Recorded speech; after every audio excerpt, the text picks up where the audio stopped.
어떤 심리학 박사가 말하기를 위계의 질서가 있으면 친구가 될 수 없다고 합니다.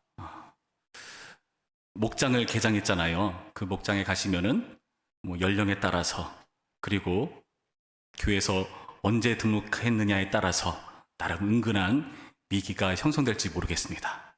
그럴 때 한번 그 위계를 깨는 일을 벌여보시기 바랍니다. 아무래도 이럴 게 많으신 분들이 있긴 하겠지만 근데 그걸로 목장이 분위기가 부드러워지고 편해질 수 있겠죠. 그런데 그 깰 수 있는 걸로 좋은 게 뭘까? 제가 생각해 보니까 야자타임이 생각나더라고요. 야자타임 아세요? 그러니까 서로 존댓말 하지 않고 반말로 얘기를 하는 겁니다. 그러니까 첫 목장 모임 할 때 야자타임으로 시작을 하면은 은혜가 될까요? 시험이 될까요? 시험 되나요? 예. 그런데 야자타임도 생각해보니까 별로 썩 좋은 방법은 아닌 것 같아요. 야자타임은 끝나잖아요. 그쵸? 끝나면 뒷수습을 어떻게 감당하겠습니까? 별로 좋은 방법은 아닌 듯 합니다. 여러분, 오늘 본문을 보시면 다윗은 정말 위계를 깰 수 있는 좋은 기회를 맞이합니다.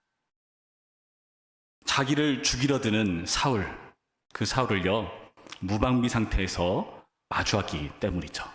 사울은 다윗을 죽이기 위해서 계속해서 다윗을 추격하고 있습니다. 그러다가 어느 굴에 이르죠. 본문을 보니까 3절 말씀에 사울이 뒤를 보러 들어가니라. 뒤를 보러 들어갔대요. 그리고 혼자 들어간 거죠. 그러니까 무방비 상태입니다. 하필이면 그 굴에 누가 있었는가? 다윗과 그의 사람들이 그 굴 깊은 곳에 있더니.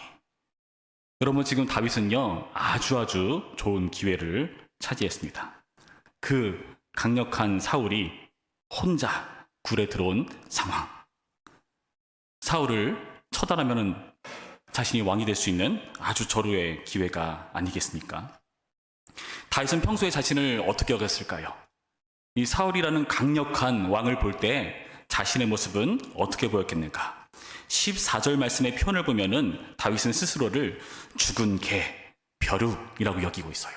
그 정도로 초라하고 무력한 존재가 자기인데 그렇게 힘없는 존재에게 역전이 돼서 힘을 얻는 그 과정, 물론 상대적 힘이겠죠. 사울이 그만큼 무방비 상태니까요.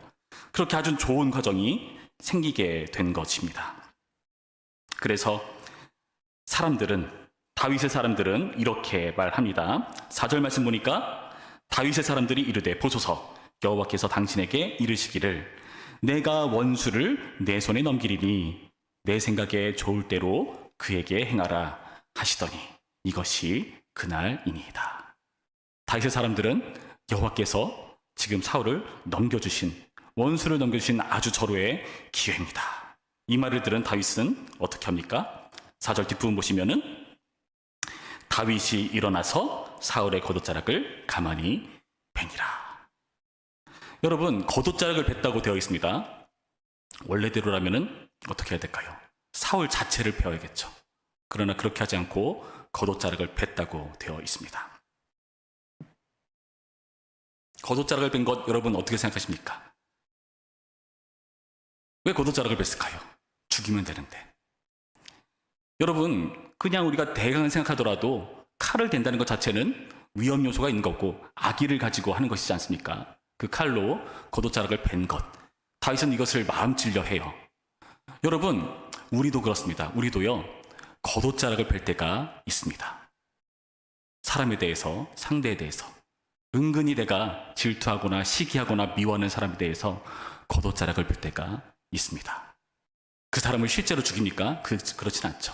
겉으로는 웃고 있지만 속으로는 불편한 마음을 가지고 있을 때 상대가 뭔가 안 풀리거나 어려운 일이 생기면은 괜히 속 시원하거나 쌤통이다 싶거나 혹은 그렇게 겉으로 드러내지 않더라도 은근슬쩍 그 마음 가운데 정죄감이 들거나 그 눈짓이나 그 말에 뼈가 담겨있는 말을 대뱉는 경우들.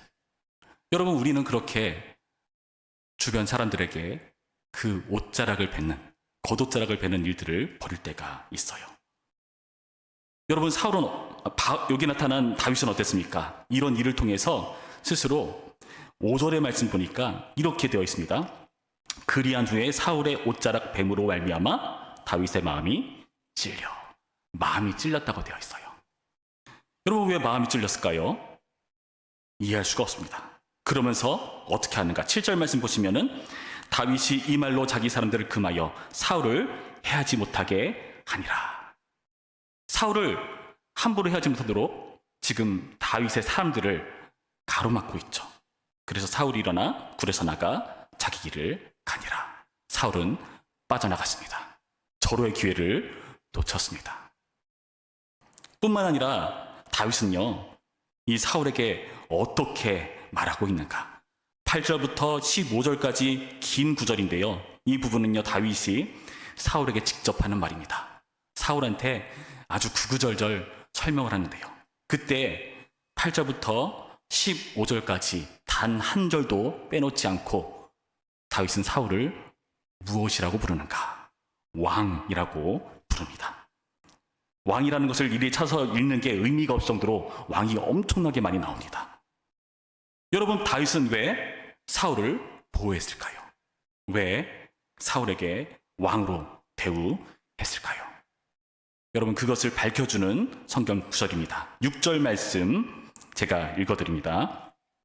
자기 사람들에게 이르되 내가 손을 들어 여호와의 기름 부음 받은 내 주를 치는 것은 여호와께서 금하시는 것이니 그는 여호와의 기름 부음을 받은 자가 됨이니라 하고, 다윗이 사울을 치지 않고 오히려 보호하고 왕으로 존대하는 이유는 무엇이라고요? 여호와의 기름 부음 받은 자이기 때문에 그렇습니다. 그를 왕으로 세운 분이 하나님이십니다. 그를 왕으로 선택하신 분이 하나님이세요. 그렇기 때문에 지금 다윗은 이렇게 하는 겁니다. 여호와의 기름 부음을 받으니까 내 주가 된다.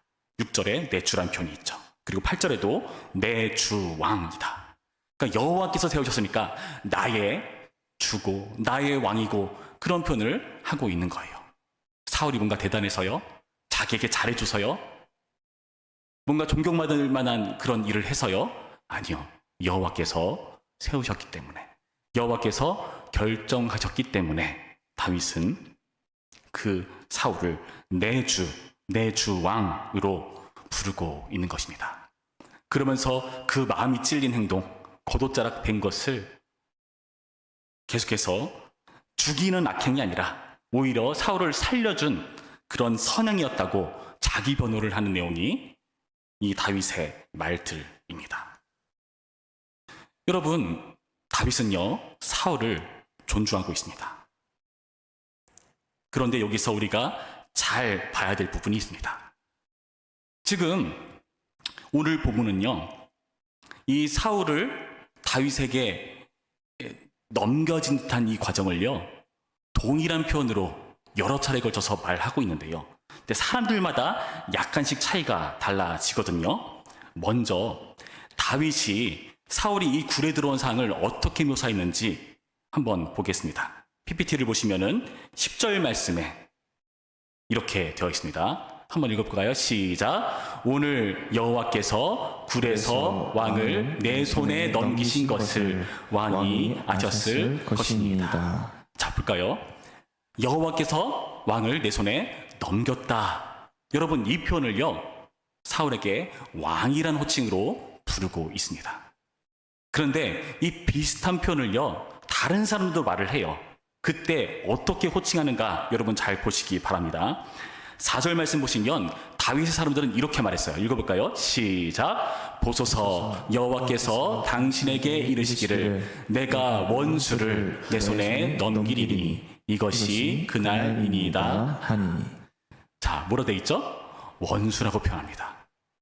다윗의 사람들이니까 다윗 편 들어야 되니까 원수라고 했겠죠. 아니요, 그렇지 않아요. 심지어 사울도 동일한 표현을 쓰고 있습니다. 18절부터 19절까지의 말씀 화면을 통해서 함께 있습니다. 시작. 여호와께서 나를 내 손에 넘기셨으나 내가 나를 죽이지 아니하였도다. 사람이 그의 원수를 만나면 그를 평안히 가게 하겠느냐. 심지어 사울조차 자기가 다윗한테 원수짓한 것을 인정합니다. 여러분, 누가 보더라도 객관적인 사실은 사울은 다윗의 원수입니다. 원수예요.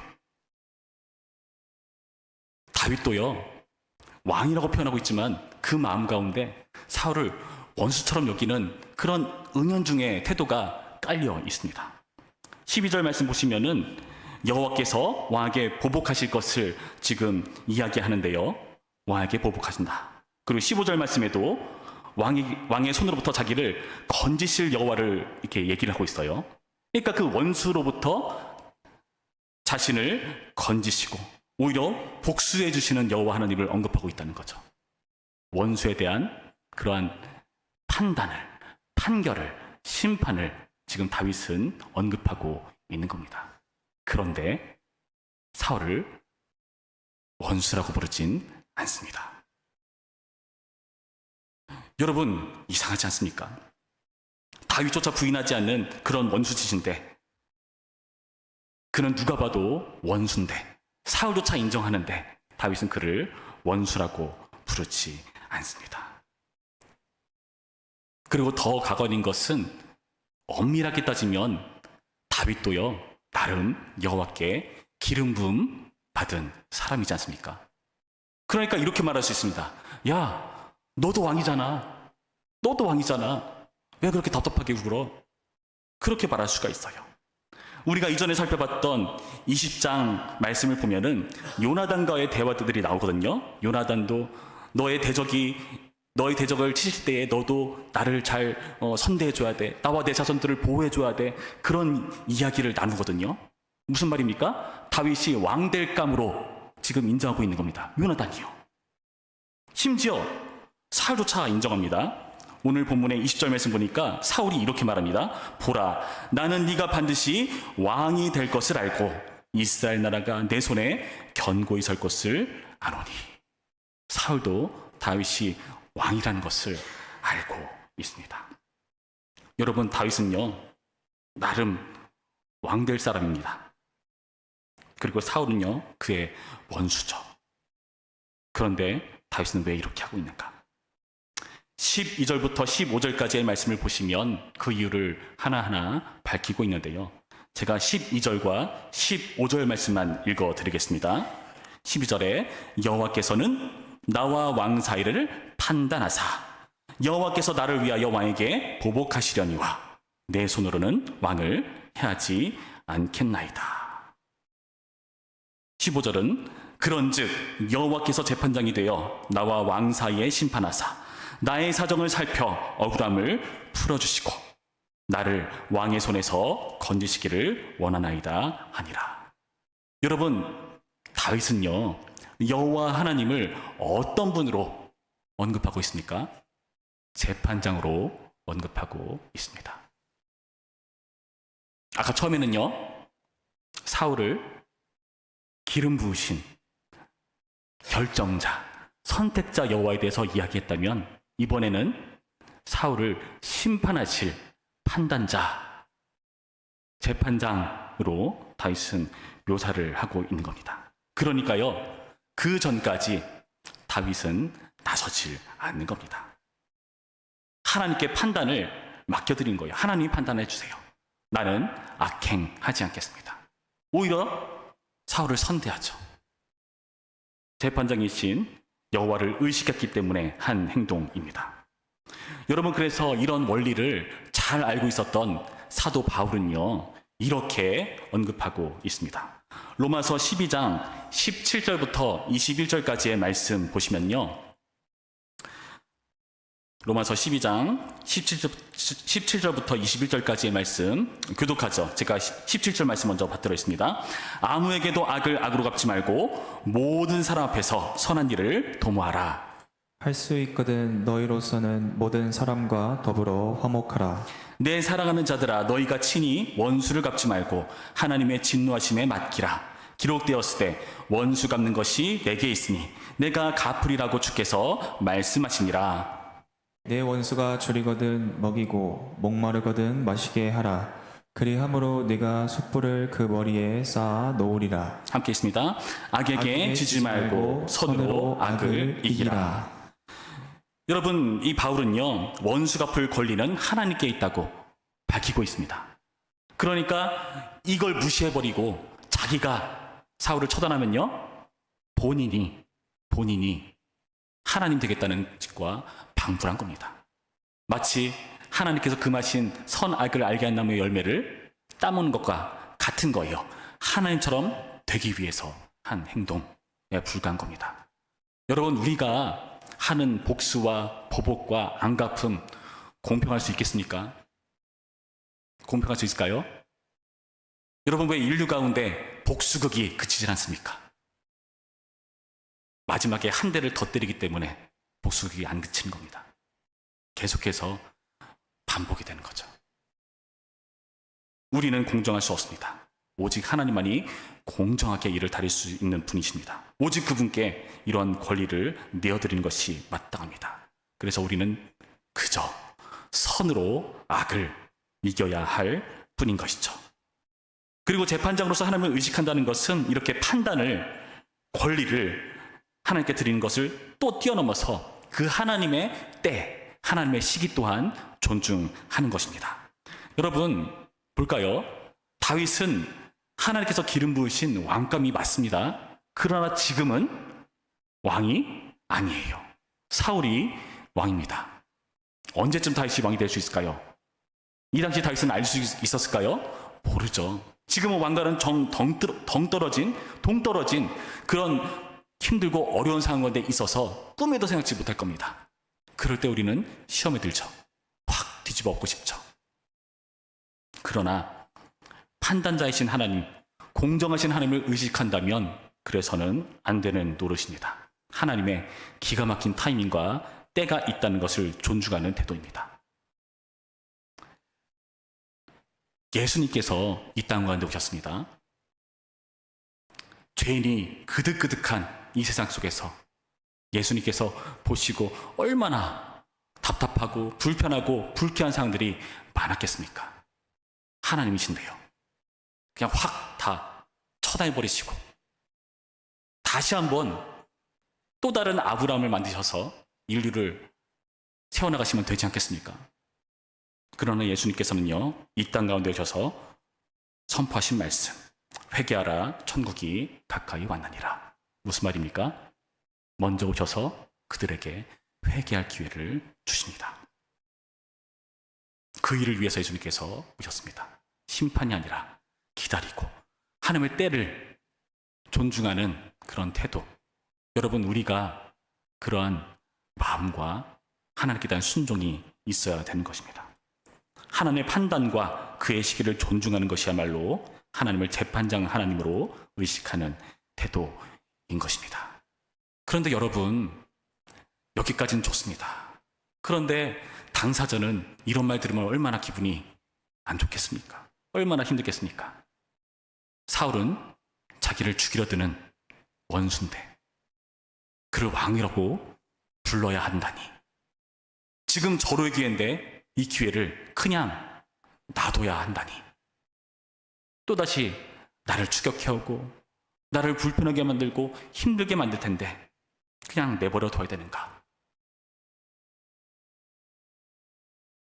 다윗은 이 정도였는데요. 성경이 말하길 우리는요, 더 심한 요구를 예수님께서 하십니다.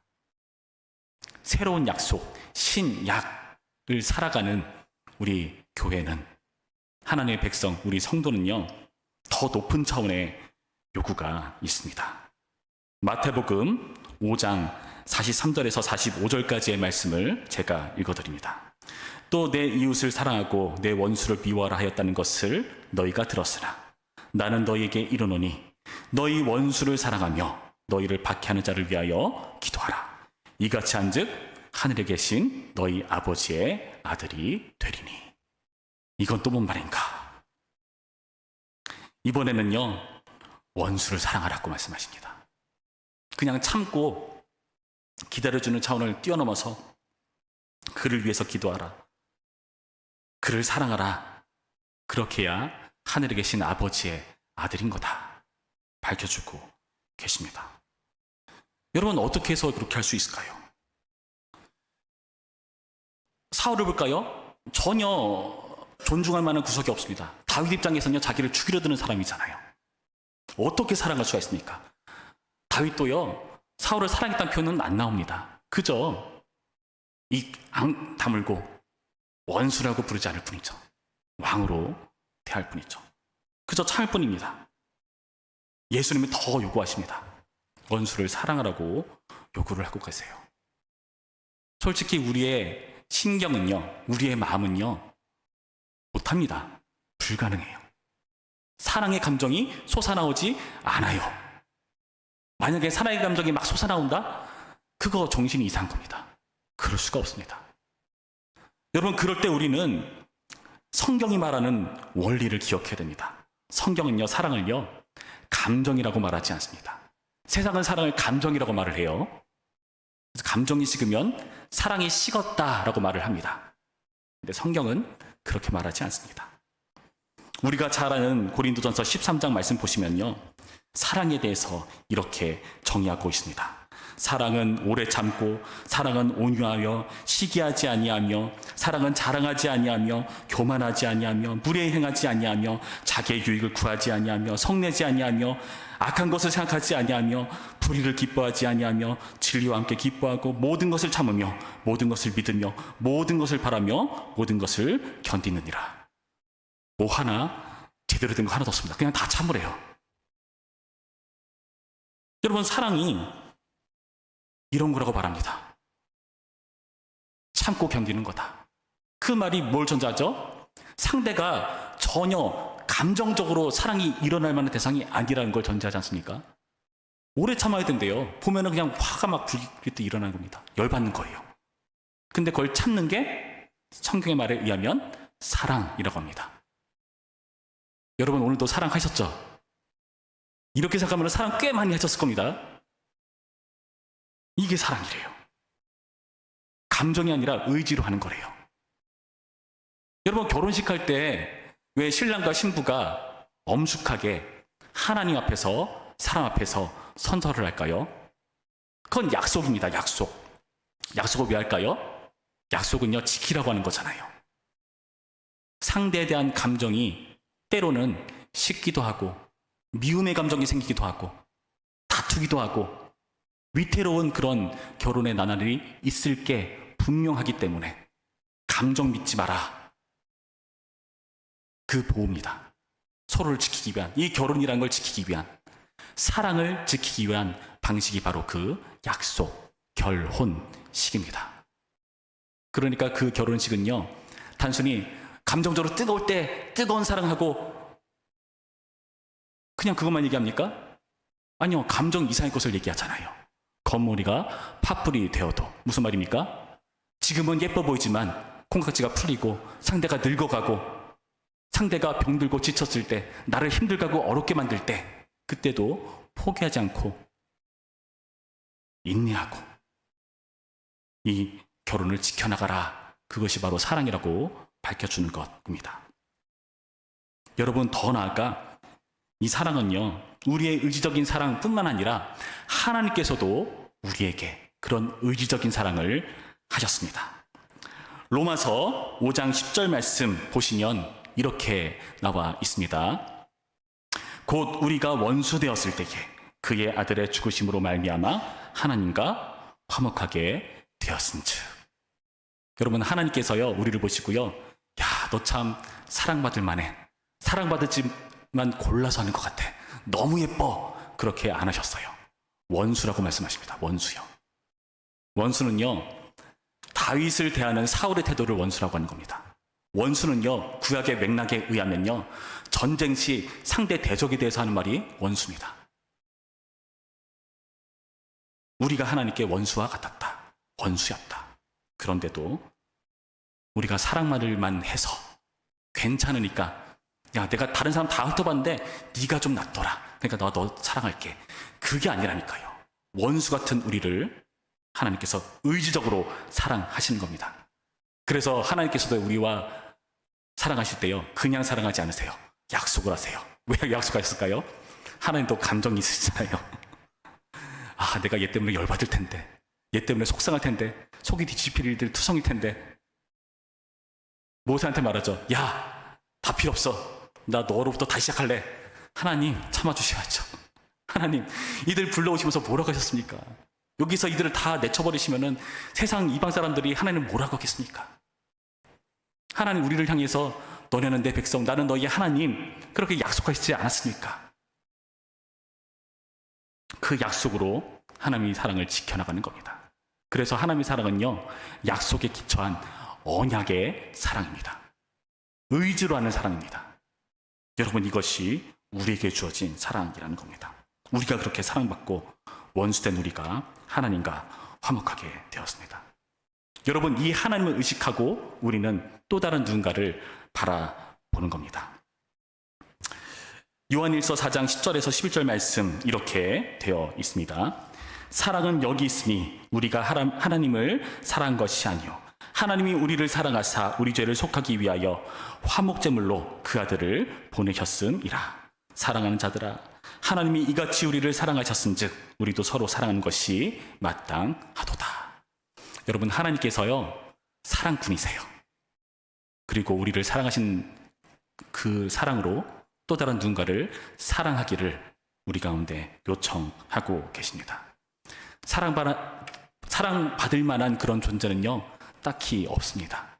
그래 보여서 결혼했지만 살다 보면은 사랑하기 어려운 순간들도 찾아오지 않습니까? 무슨 말입니까? 그 어느 것 하나, 그 어떤 존재도 우리의 사랑, 감정으로 지켜낼 수 없다는 것을 전제하는 표현입니다. 사랑받을 만해서 예뻐 보여서 사랑할 수 있는 게 아닙니다. 여러분, 제가요 첫 사역지를 전원교회에서 했어요. 전원교회는요 교회가요 산 위에 있습니다.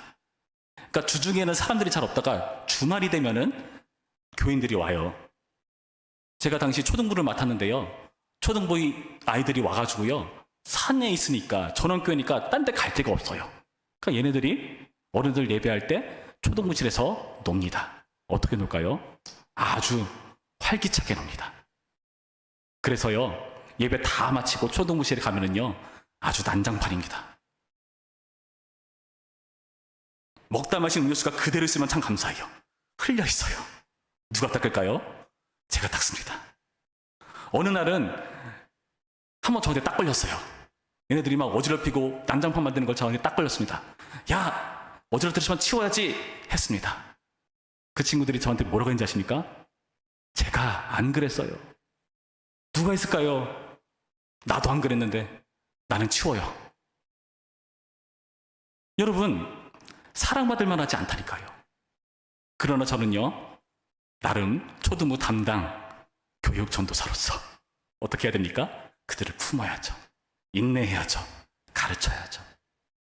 저희 옛사람은 당장 엎드려 뻗쳐 시킨 다음에 막 운동장 막 몇 바퀴 돌게 하고 싶지만 그렇게 하지 않습니다. 참고 인내하면서 예수님께서 원수인 나에게 하셨듯이 저도 그렇게 하는 겁니다. 여러분, 다윗은요 결국 선으로 악을 이겼습니다. 사울도 인정합니다.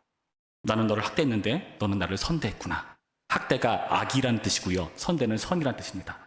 악에 대해서 선으로 대하는 모습, 우리가 아까 살펴봤던 사도 바울이 말했던 선으로 악을 이기라, 그 행동을 해낸 것이 다윗의 삶이었습니다. 다윗은요 사울을 왕이라고 불렀습니다. 그리고 더 나아가 뭐라고 불렀는지 아십니까? 11절의 표현에 보시면 내 아버지여 라고 말합니다. 그에 대해서 사울은요 응답합니다. 16절, 다윗이 사울에게 이같이 말하기를 마침에 사울이 이르되 내 아들 다윗아. 감동적이지 않습니까? 아버지, 아들아. 원수였었는데요 다윗은 사울을 왕으로 대우했습니다. 왕이라고 엄청나게 많이 말했습니다. 그랬더니 사울 또한 그의 아들 요나단처럼 결국에 그가 왕이 될 것을 인정합니다. 여러분, 다윗도 그랬고 바울도 그랬고 예수 그리스도께서도 그리하셨습니다. 그래서 그분의 길을 따라 선으로 악을 이겨나갈 수 있습니다. 아니 사울은 그래도 나중에 다시 돌변하잖아요. 무슨 소용입니까? 물론 그럴 수 있습니다. 그러나 예수님의 사랑은 어땠습니까? 하나님의 사랑은 어땠습니까? 원수된 우리를 사랑하신 그 사랑이 여러분 놀랍게도 2000년이 훌쩍 지난 지금까지도 이어져서 세계 곳곳마다 예수님을 주라 시인하고 사랑하는 사람들이 생기지 않았습니까? 여러분 이 말씀 기억하시면서 우리도 원수라고 부르기 전에 먼저 이 다윗과 바울과 예수님의 길을 쫓는 선으로 악을 이기는 사랑꾼이시기를 축원합니다. 오늘 말씀을 기억하시면서 이제 시작하는 목장 모임 가운데 여러분 이 사랑으로 서로를 품어주시기 바랍니다. 목장 모임이 순탄하지 않을 겁니다. 촉석이는 무언들 있을 겁니다. 끝까지 연락해도 답장 한 번 하지 않는 무언 분명히 있을 겁니다. 여러분 어떻게 해야 될까요? 오늘 말씀과 같이 원수로 여기지 마시고요. 나도 예수님께 그랬는데. 그럴 때 생각하시기 바랍니다. 아, 내가 예수님께 그랬지. 목장 모임마다 기쁨이 생겼을 때, 아, 예수님께서 나를 얼마나 기뻐하셨을까. 속상할 때, 아, 예수님께서 나 때문에 참 속상하셨겠구나. 뭡니까? 그 목장 모임을 통해서, 나에게 주어진 그 역할을 통해서 우리는요, 예수님의 마음을 헤아리는 사람이 됩니다. 다른 방법으로는 헤아릴 길이 없습니다. 예수님께서 그 길을 걸으라고 우리 가운데 도전하십니다. 이 말씀을 우리 마음에 새기셔서 우리 삶 가운데 사랑꾼으로 살아가는 우리 모두가 되기를 주님의 이름으로 축원합니다. 기도하겠습니다. 참 좋으신 하나님 감사합니다. 주님, 우리가 우리를 힘들게 만드는 사람들을 원수로 부르기 전에 우리의 감정을 의지하지 않고 주님께서 주신 말씀을 쫓아 우리의 의지로 사랑을 지켜나갈 수 있도록 인도하여 주옵소서. 더디고 느리고 답이 없는 것 같지만 끝내 그 과정을 통해서 예수님께서 우리를 세워두셨듯이 우리를 통해서 또 다른 누군가를 세워가실 그 하나님의 놀라운 사랑의 능력을 믿습니다. 부디 우리를 통해서 하나님 일하시고 우리 부천평교회가 사랑으로 넘치는 교회 될 수 있도록 인도하여 주옵소서. 감사하며 예수님의 이름으로 기도합니다. 아멘.